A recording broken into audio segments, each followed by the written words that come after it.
Bonjour à tous et bienvenue au Paddock F1. Aujourd'hui, bien sûr, le résumé du Grand Prix de Belgique à Spa-Francorchamps, mon circuit préféré, puis le circuit préféré de bien des gens aussi, puis bien des pilotes. Spectaculaire à voir, surtout la passe où on passe au rouge, la section au rouge et le radillon, qui est très spectaculaire toujours avec les voitures à fond ou presque à fond. On avait hâte de voir avec les nouveaux règlements ce que ça donnerait. Ben, ça donnait un très bon spectacle quand même. Juste avant, on va revenir sur les dernières nouvelles. Bon, les dernières rumeurs, en fait, qui sont pour Verstappen. Bien sûr, on l'envoyait. Il y avait des rumeurs qu'il l'envoyait chez Mercedes pour remplacer Russell. Russell a signé son contrat. Ça semble couler dans le béton. Il y a les dernières rumeurs qu'il l'envoyait chez McLaren pour remplacer Piastri. Il semble que rien ne soit fait à ce niveau-là, que Piastri va rester chez McLaren. Donc, c'est deux rumeurs qui n'ont pas eu de suite. Donc, on va aussi revenir, comme on fait à chaque Grand Prix, sur l'histoire de Spa-Francorchamps. Donc, Spa-Francorchamps est, avec Monaco, le plus vieux circuit de Formule 1. Il est là depuis l'existence de la Formule 1, du championnat du monde de Formule 1 en 1950 jusqu'en 1970. Par la suite, en 72, on va aller du côté de Nivelles, près de Bruxelles. En 73, on va aller à Zolder, circuit tragiquement célèbre. En 74, on retourne à Nivelles parce qu'on n'est pas très satisfait du circuit de Zolder. Par la suite, finalement, Zolder, on va apporter des changements sur le circuit.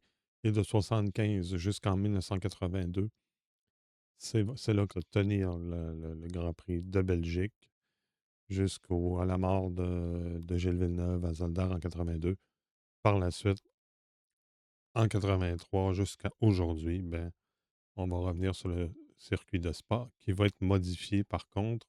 Comme vous avez vu, de 1950 à 70, le circuit de Spa ressemblait vraiment pas à ce qu'il est aujourd'hui. C'est un circuit beaucoup plus long, 14, plus de 14 kilomètres. Donc, on a réduit la longueur du circuit, puis on a ajouté certains éléments pour rendre le spectacle un peu meilleur. Puis par la suite, c'est ça, on est revenu avec la version qu'on connaît maintenant depuis 1983. Voilà, alors on va aller voir tout de suite la grille de départ pour le Grand Prix de Spa. Donc, la grille de départ, vous noterez qu'il y a plusieurs pénalités. Il y a 5 pilotes, 5 ou 6 pilotes qui ont eu des pénalités sur la grille. Donc, Antonelli qui décroche la pole. Wow, quelle performance d'Antonelli. Verstappen qui explose aussi. Partait deuxième, troisième Russell, quatrième Leclerc, cinquième Hamilton, Piastri sixième, septième Lindblad. Formidable performance de Lindblad. Bortoleto huitième. Wow, Bortoleto avec un Audi. Incroyable, vraiment. Beaucoup de talent. Là, il prouve qu'il y a beaucoup de talent. Ensuite, neuvième Lawson, dixième Gasly, Colapinto onzième, Hülkenberg, l'autre Audi à douzième. Habituellement, Hülkenberg est devant son coéquipier, mais là, c'est l'inverse depuis quelque temps. Norris, Berman. Norris, donc, a été pénalisé de 10 places sur la grille de départ parce qu'il a utilisé, vous aviez le droit à 3 moteurs. Il en a utilisé un quatrième. Il est rendu à son quatrième moteur, donc 10 places de pénalité. Par la suite, Ocon, Berman, Albon, Ocon, 17e Bottas, 18e Perez, 19e Sainz. Sainz pénalisé aussi pour avoir lui aussi utilisé un quatrième moteur, donc 10 places de pénalité. Stroll 20e. Stroll pénalité aussi pour la même raison. Utiliser un moteur supplémentaire, un quatrième moteur. 19 Sainz, pénalisé aussi. Sainz, même raison. 10 places sur la grille pour avoir utilisé un quatrième moteur. Alonso. Euh, Alonso, lui, c'est ce sixième moteur, genre. Donc, c'est 20 places de pénalité. Cinquième moteur, 20 places de pénalité. Et Adjar, Adjar, lui, c'est son sixième moteur. Son sixième moteur. Donc, 30 places de pénalité.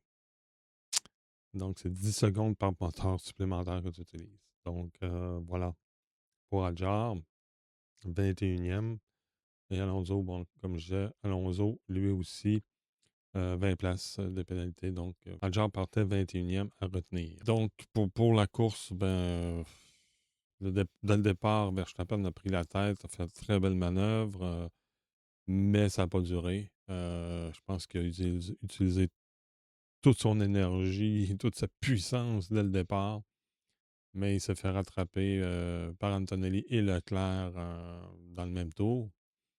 Premier tour aussi, contact Hamilton-Russell de sortie de la safety car. Je vais revenir sur le contact Hamilton-Russell un peu plus tard. On relance au cinquième tour.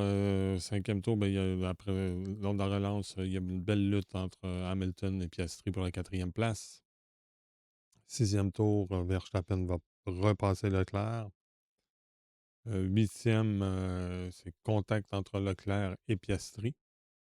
Donc, Leclerc qui a un petit peu de difficulté avec sa voiture à ce moment-là. Au dixième tour, Hamilton va recevoir 5 secondes de pénalité pour son contact avec Russell. C'est ridicule.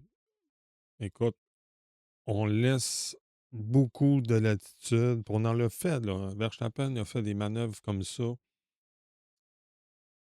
il y a l'année passée ou de là 2 ans. Puis on disait, ah, ben c'est le premier tour, on donne tout le temps la chance, laisse la chance au coureur au premier tour, c'est normal que ça brasse parce que ça joue du coude. Ce qui est bon pour Pitou est bon pour Minou. Hamilton l'a fait une fois, bon, on le pénalise à 5 secondes.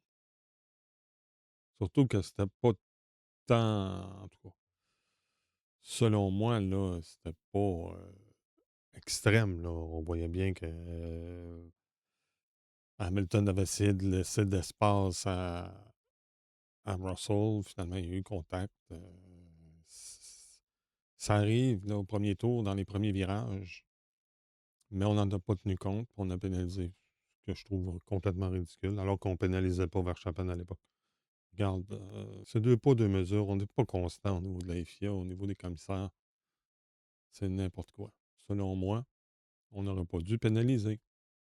Bon, on donne un avertissement à Hamilton. Si tu refais une niaiserie, on le pénalise.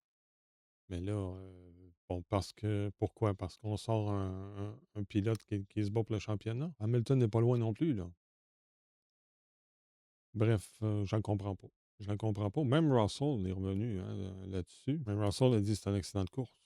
Je m'en fous de l'accident. La voiture n'était pas compétitive. Le problème, c'est pas l'accrochage. Il partait troisième, mais il a complètement raté son départ. Il n'y avait pas de puissance, qu'il dit. Et lui, il s'en foutait carrément, là. C'est pas lui qui est allé se plaindre. En tout cas, Hamilton reçoit 5 secondes de pénalité. Au 13e, la lutte Hamilton et Leclerc. Une belle lutte. Au 15e, abandon de Perez sur bris de suspension. 18e, Verstappen va s'arrêter au puits. Malheureusement, au même moment, ou presque, tout de suite après son arrêt au puits, il y a une voiture de sécurité virtuelle qui permet d'Antonelli d'arrêter au puits. Puis on ne comprend pas trop pourquoi. Là, il y a eu quelques voitures de sécurité virtuelles, c'est pour des débris sur la piste, semble-t-il. On relance au 19e. 20e, Norris va dépasser par son coéquipier Piastri. Piastri va le redépasser par la suite. 20e, encore une voiture de sécurité virtuelle.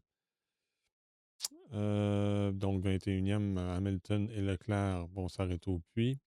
Leclerc en premier, suivi d'Hamilton, qui lui doit servir sa pénalité de 5 secondes. Et lorsqu'il repart, je ne sais pas pourquoi, je pense que c'est un de ses mécanos qui allait ajuster l'aileron avant. Puis il a pratiquement roulé dessus. Il s'est excusé. Bon, c'est des choses qui arrivent, c'est les risques du métier. Mais là, on l'a mis sous enquête et là, on avait peur. Et Leclerc qui va revenir en piste devant Antonelli, ce qui surprend tout le monde. Très beau travail chez Ferrari. La course est relancée au 22e tour. 23e, Leclerc va passer Norris. 26e, là, c'est Antonelli qui va passer Norris parce que Norris ne s'est pas arrêté au puits encore. Au 27e, l'abandon de Stroll. Et je vais revenir sur l'abandon de Stroll. Soit dit en passant, Stroll, il s'agissait de son 7e abandon.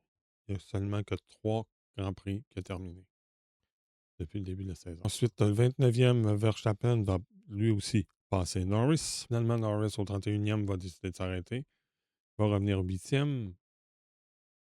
34e, Antonelli va passer Leclerc. Finalement, écoute, on voyait là, que Antonelli, c'est incroyable. Là, sa voiture semble sur des rails. Il est constant, il est concentré, il est fort. Il est très fort, Antonelli. 40e, Hamilton va passer Piastri pour la 4e place. Et finalement, ben, à la fin de la course, c'est Ferrari qui a été mis à l'amende par la FIA pour 30 000 euros. Donc, c'est ça. À cause qu'ils ont laissé passer, finalement, ils se sont bien rendus compte qu'il y avait eu le feu vert, qu'Hamilton avait eu le feu vert pour partir. C'est l'équipe qui a fait l'erreur. Donc, c'est l'équipe qui est mise à l'amende. Aucune sanction pour Hamilton. Puis, il termine quand même 4e. C'est quand même bon. Mais Antonelli, là, incroyable. Incroyable. C'est Russell qui en souffre. Souvent, c'est ça qui arrive. Quand il y a un pilote d'exception, un pilote avec un talent exceptionnel qui arrive dans une écurie, c'est les coéquipiers qui ont l'air un peu mauvais. Tu sais.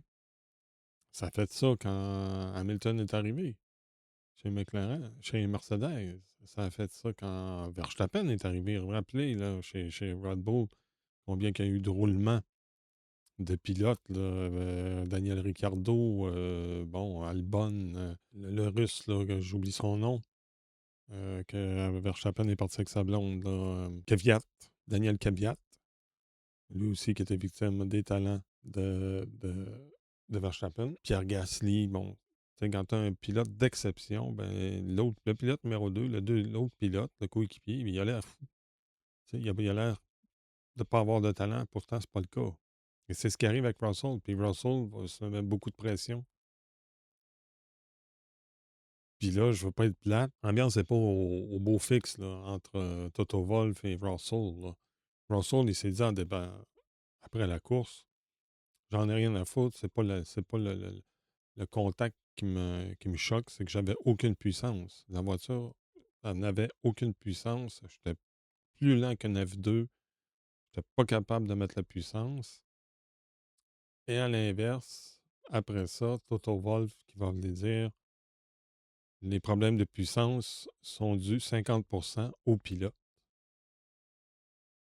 Alors là, il a carrément poussé George Russell sous l'autobus. Carrément.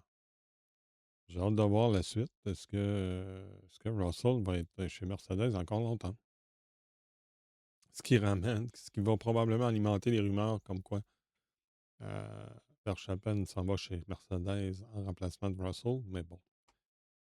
Mais écoute, c'est toute une ambiance. L'ambiance, ça doit pas être Jojo chez Mercedes là, entre Russell et Toto Wolff. Quoi qu'il en soit, ben, on va regarder les résultats. Hein? Donc c'est Camille Antonelli qui d'autre qui remporte cette épreuve. Quelle constance, quel pilote exceptionnel, ce jeune-là. Deuxième saison seulement en Formule 1. Puis il nous donne des leçons de pilotage à bien des pilotes.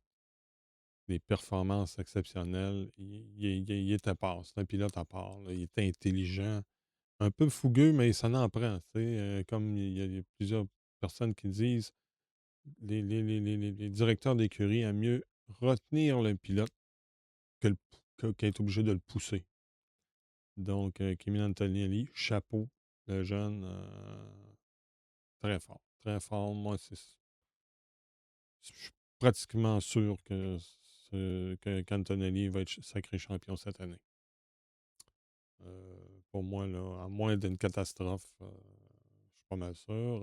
Ensuite, Leclerc, superbe performance de Charles Leclerc, là, qui revient. Là. Lui, il était dans une période un peu sombre, une période de disette. Là, il est revenu. Ça semble être revenu.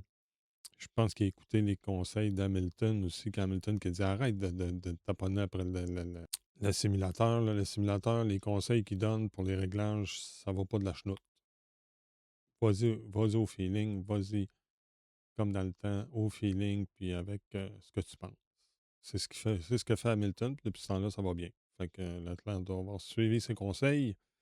Troisième, superbe performance de Max Verstappen.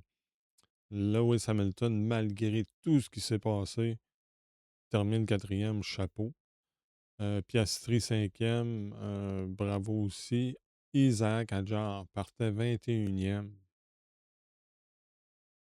termine sixième. Wow!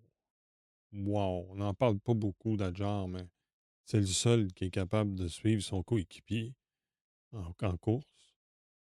Chapeau Adjar. Septième Norris. Huitième Bortoletto. Belle performance de Bortoletto, comme je disais. Amener l'Audi aussi loin dans le classement. Chapeau. Lindblad, 9e, excellent. Colapinto, 10e. Gasly, 11e.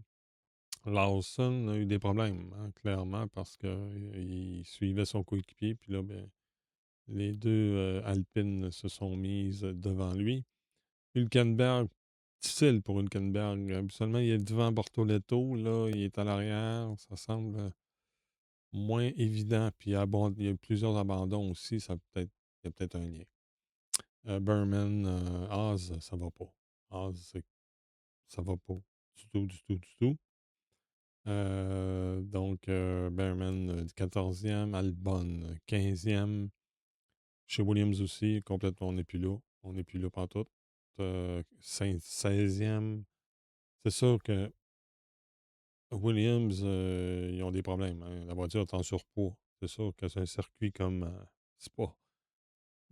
Francorchamps, ça t'aide pas. Là. Ocon, chez Haas, encore 17e. Ensuite, Bottas, 18e. Alonso, 19e. Pas évident. Pas évident pour Aston Martin. C'est le seul écurie qui n'a pas eu d'amélioration, je pense. Qui n'ont pas apporté d'amélioration sur leur voiture. Je pense Ferrari et eux. Mais là, ça s'en vient. Prochain Grand Prix, Hongrie, on va avoir un nouveau moteur. Donc, et aux Pays-Bas, ça va être le châssis. Il faut attendre. On verra. On verra. Écoute, on a encore des problèmes de vibration. Là, on a mis le moteur sur bushing, là, sur des rondelles de caoutchouc pour pas que ça se répercute au pilote. C'est moins pire, mais ça brise la batterie. Ça vibre tellement que la batterie se brise. Encore. Depuis le début de la saison que c'est comme ça, clairement. Là. Finalement, comme je disais, Lance Stroll, encore un abandon.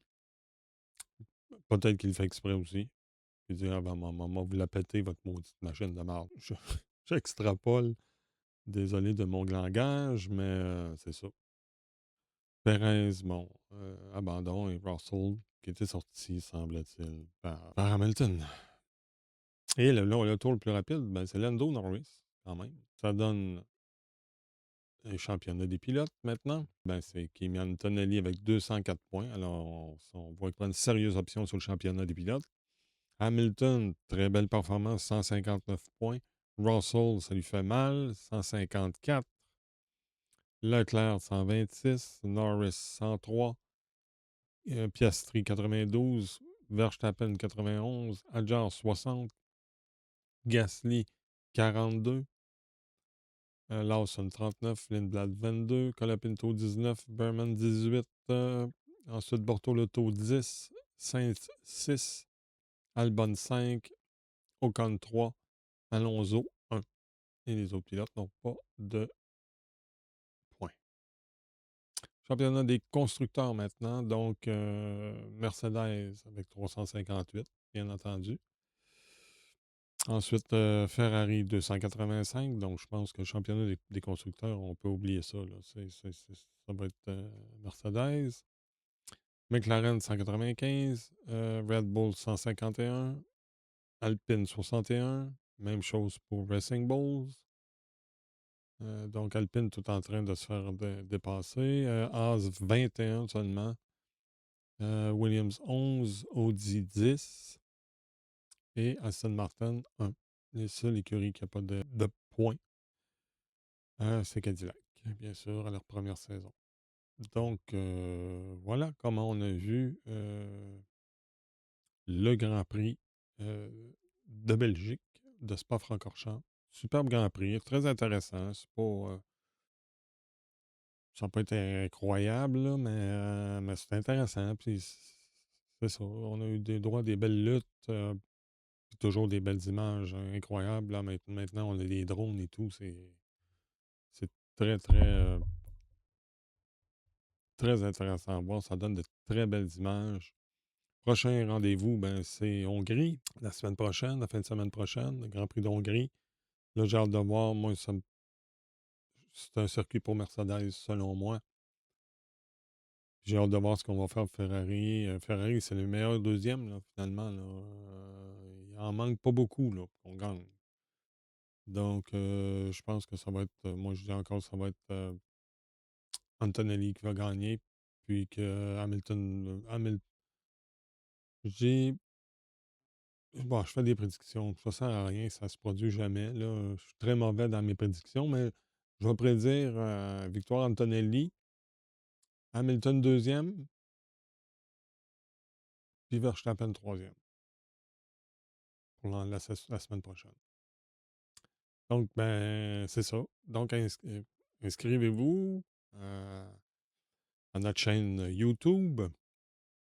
Ben, n'ayez pas peur de commenter, hein. Je vais répondre, commenter si vous avez des suggestions aussi. Abonnez-vous, j'ai plusieurs capsules historiques et des fun facts sur la Formule 1. Il y en a d'autres aussi qui s'en viennent. Je suis en train d'en préparer d'autres. Donc, si vous voulez tout savoir et avoir les dernières capsules, ben, inscrivez-vous, likez aussi, encouragez-nous, ça va nous faire plaisir. Commentez si vous avez des suggestions, des commentaires, n'ayez pas peur de commenter sous la vidéo et encouragez-nous, ça ne vous coûte rien. Puis nous, ben, ça nous fait plaisir, puis ça nous encourage, ça nous aide. Donc, ben, on se revoit au prochain Grand Prix, au Grand Prix de Hongrie, la fin de semaine prochaine. D'ici là, ben, bonne course.